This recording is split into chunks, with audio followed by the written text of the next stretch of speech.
Hello students. यहाँ पे आज हम लोग बात कर रहे हैं कि ग्रेजुएशन के बाद क्या करना चाहिए।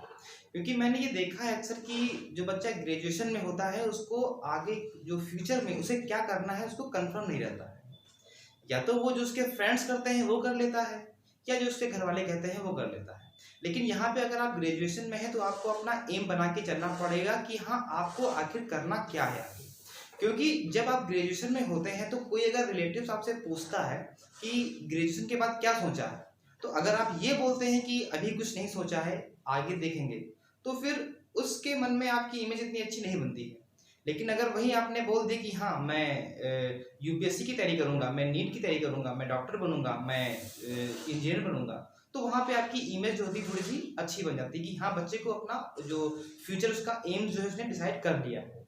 लेकिन यहाँ पे जिस लाइन को आप सेलेक्ट करिए ना, उसकी इंफॉर्मेशन भी पूरी रखिए। अगर आपने बोल दिया कि हाँ मैं डॉक्टर बनूंगा, मैं नीट का एंट्रेंस एग्जाम क्लियर करूंगा, और उसने पूछ लिया कि नीट की फुल फॉर्म क्या होती है, और आप नहीं बता पाए, तो फिर बेइज्जती बहुत अच्छी वाली होती है। इसीलिए जिस भी लाइन में आप जाएं उस लाइन की पूरी इंफॉर्मेशन आपके पास होनी चाहिए। अगर अभी आप ग्रेजुएशन में हैं और आपने कोई अपना एम बना के रखा हुआ है तो आप उसी को फॉलो करिए। लेकिन अगर अभी आपने कोई एम नहीं बनाया है तो वीडियो को देखिए पूरा, और फिर उसके बाद जो भी अच्छा लगे आप अपने एम को सेलेक्ट कीजिए कि हाँ मुझे आगे चल के इस लाइन में जाना है। क्योंकि ग्रेजुएशन से ही तैयारी करेंगे तभी आप कंपटीशन में फाइट कर पाएंगे। क्योंकि दिन पर दिन गवर्नमेंट जॉब कम होती जा रही है, कंपटीशन काफ़ी ज़्यादा होता जा रहा है। तो यहाँ पे मैं एक बात और कहना चाहूँगा, अगर आपके पास कोई फैमिली बिजनेस है और पढ़ने में मन कम लगता है तो आप फैमिली बिजनेस की तरफ निकल जाइए, क्योंकि पढ़ाई इतनी इजी नहीं रही है, कंपटीशन काफ़ी ज़्यादा टफ हो चुका है। तो चलिए स्टार्ट करते हैं कि ग्रेजुएशन के बाद आखिर क्या करना चाहिए। बहुत सी लाइन है, मैंने यहाँ पे कुछ ही लाइन्स लिखी हुई हैं कि आप इन लाइन में जा सकते हैं जो मोस्ट ज़्यादातर स्टूडेंट जाता है। तो यहाँ पे सबसे पहले है सिविल सर्विसेज। सबसे अच्छी जॉब मानी जाती है सिविल सर्विस की। इसमें आप आईएएस और पीसीएस बन सकते हैं। बहुत ही अच्छी जॉब है, काफ़ी सैलरी भी अच्छी है, और इसमें जो एक इमेज बनती है समाज में आपकी वो भी अच्छी रहती है।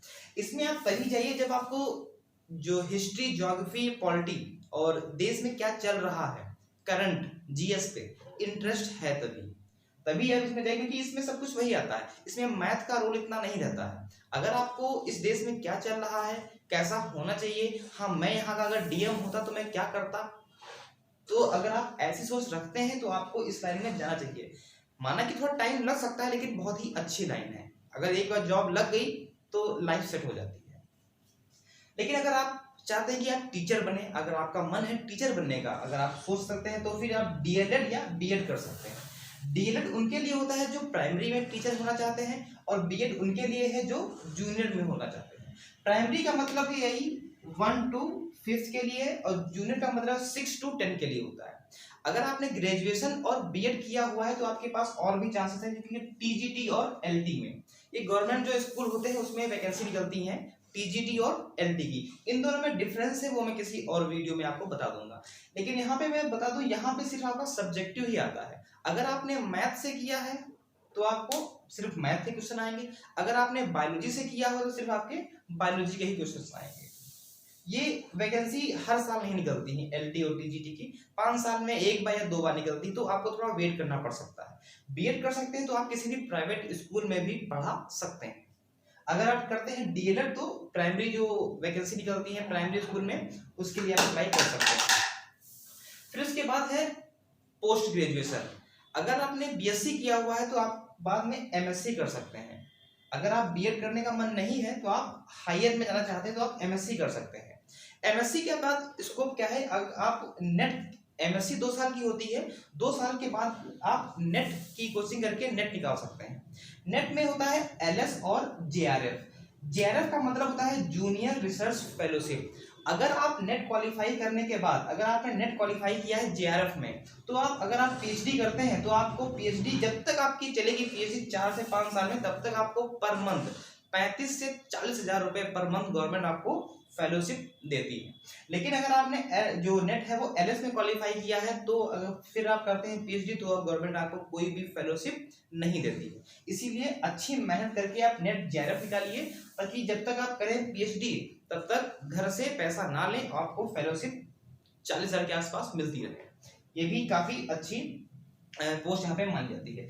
अगर आप ग्रेजुएशन करते हैं और एमएससी करते हैं तो एक पोस्ट आती है पीजीटी, पोस्ट ग्रेजुएट टीचर, जो ये लेक्चरर होते हैं इनके लिए वैकेंसी निकालते हैं। इसमें सिर्फ और सिर्फ, इसमें भी आपका सिर्फ सब्जेक्टिव ही आता है, इसमें ग्रेजुएशन और मास्टर्स यानी कि पोस्ट ग्रेजुएशन ही मांगते हैं। बीएड इसके लिए एलिजिबल नहीं है। बीएड अगर है तब भी ठीक है, नहीं है तब भी आप पीजीटी में फॉर्म डाल सकते हैं। टीजीटी के लिए बीएड कंपलसरी होता है। फिर बात करते हैं अगर नीट की। बहुत से स्टूडेंट्स ऐसे होते हैं जो 12th के बाद बाहर नहीं जा पाते हैं, क्योंकि नीट जो है उसके लिए जो एलिजिबिलिटी क्राइटेरिया है वो 12th है।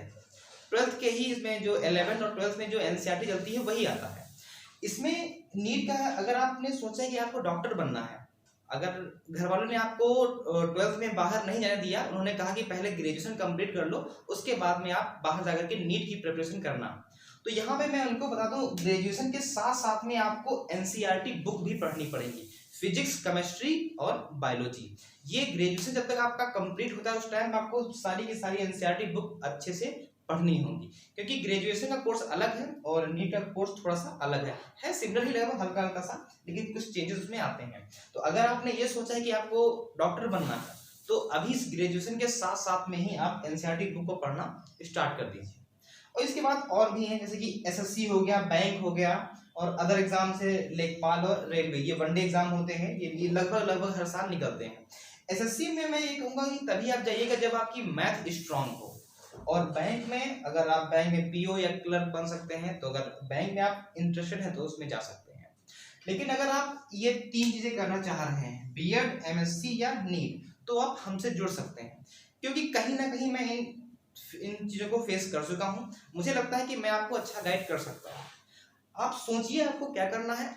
इसके अलावा भी जो कुछ ऐसे भी हैं जो जॉब जो मैंने यहाँ पे नहीं लिखी हुई हैं, अगर आपने वो सोचा है तो कमेंट बॉक्स में मुझे लिख के बताइएगा, मैं उस पर एक वीडियो बना दूंगा। लेकिन इसमें भी आपको सोचना है कि इसमें से आप क्या कर सकते हैं, किस आपका इंटरेस्ट क्या है करने में। अगर आप अच्छा टीचर बन सकते हैं तभी आप टीचर की लाइन में जाइएगा। अगर आपको लगता है कि मुझे डॉक्टर बनना है तो आप डॉक्टर की लाइन में जाइएगा, क्योंकि इंटरेस्ट बहुत यहाँ पे मायने रखता है। तो प्लीज आप मुझे कमेंट में जरूर बताइए कि आप क्या ग्रेजुएशन के बाद क्या सोच रहे हैं। अगर आप अगर आप बीएड, एमएससी या नीट के बारे में सोच रहे हैं तो आप मेरे साथ जुड़ सकते हैं, मैं आपको अच्छा गाइड इसमें कर सकता हूँ। आप मुझे प्लीज कमेंट में लिख के बताइएगा जरूर कि आपने क्या सोचा है क्या करने के लिए। और इन पर भी अलग से पूरा एक वीडियो बन सकता है। अभी बीएड में भी बहुत कुछ है, एमएससी में भी बहुत कुछ है, तो वो मैं अलग से वीडियो बना दूंगा अगर आप जानना चाहते हैं तो। Okay, thank you.